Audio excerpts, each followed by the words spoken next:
Pues ya vine aquí a la Tesla, amigos, para ver cuánto me va a salir el chistecito este. Ya me dijeron que son 3 piezas las que se van a tener que ordenar. Es toda esta de aquí, esta de aquí de abajo y esta. Entonces en total 3.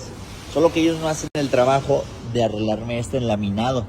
Eso yo tuviera que ser una persona que le sepa estas madres para que la arregle. Aunque realmente yo tenía pensado cambiarle ya el wrap a esta madre.